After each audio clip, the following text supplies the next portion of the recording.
Assalamualaikum warahmatullahi wabarakatuh. Perkenalkan, nama saya Sisyana Nerete dengan NPM 2310048. Mohon izin Bapak Dr. Sobilo Wiono, SHMPD, selaku dosen pengampu pada mata kuliah Sosiologi Hukum.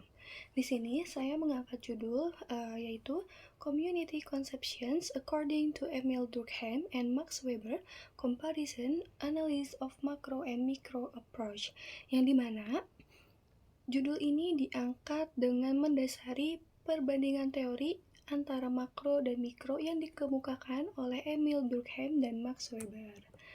Lalu, adapun latar belakang dari tema yang saya angkat ini yaitu sosiologi sebagai ilmu yang mempelajari masyarakat dan interaksi sosial, tidak lepas dari kontribusi para pemikir klasik yang membentuk dasar-dasar teorinya.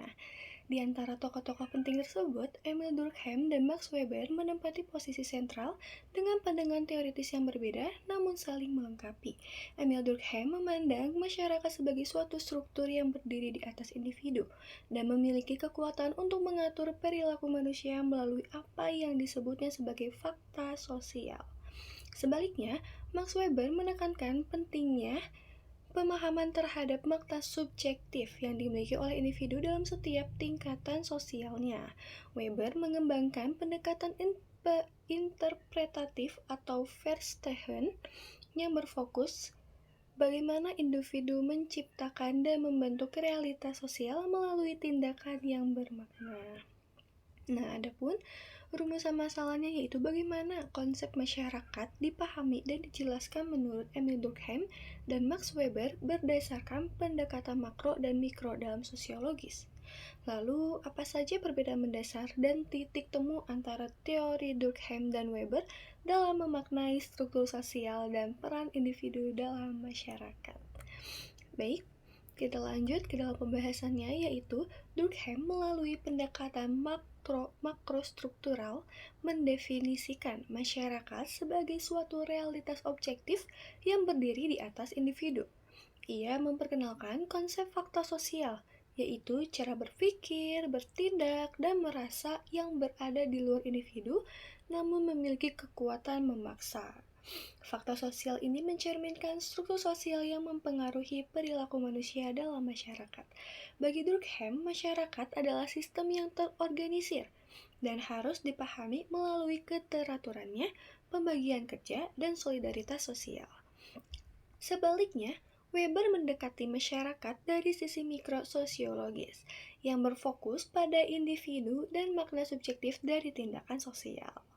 Menurut Weber, masyarakat adalah hasil dari tindakan sosial yang bermakna, dan untuk memahaminya diperlukan metode Verstehen atau pemahaman interpretatif. Ia menekankan bahwa analisis terhadap tindakan individu, baik rasional, emosional, maupun tradisional, dapat menjelaskan terbentuknya struktur sosial secara bertahap. Dalam pandangan ini, masyarakat tidak dilihat sebagai kekuatan eksternal, melainkan sebagai konstruksi dari berbagai interaksi sosial individu. Dengan demikian, Durkheim memandang masyarakat sebagai entitas yang mengendalikan individu, sedangkan Weber melihat masyarakat sebagai hasil interaksi dan makna yang diciptakan oleh individu. Baik, kesimpulannya adalah perbandingan teori Emil Durkheim dan Max Weber menunjukkan bahwa keduanya memiliki pendekatan yang berbeda, namun saling melengkapi dalam memahami masyarakat. Durkheim melihat masyarakat dari sisi struktur sosial secara makro, sedangkan Weber menekankan pentingnya makna subjektif dalam tindakan individu secara mikro. Keduanya memberikan kontribusi besar bagi perkembangan sosiologi dan tetap relevan digunakan dalam menganalisis fenomena sosial modern. Nah, adapun sarannya yaitu mahasiswa, baik saya sebagai peneliti, perlu mengembangkan pendekatan analisis yang menggabungkan perspektif makro dan mikro secara seimbang agar mampu menjelaskan fenomena sosial secara lebih komprehensif. Begitu, sekian dari saya. Itu yang dapat saya sampaikan. Mohon maaf bila ada kekurangan. Terima kasih atas perhatiannya. Wassalamualaikum warahmatullahi wabarakatuh.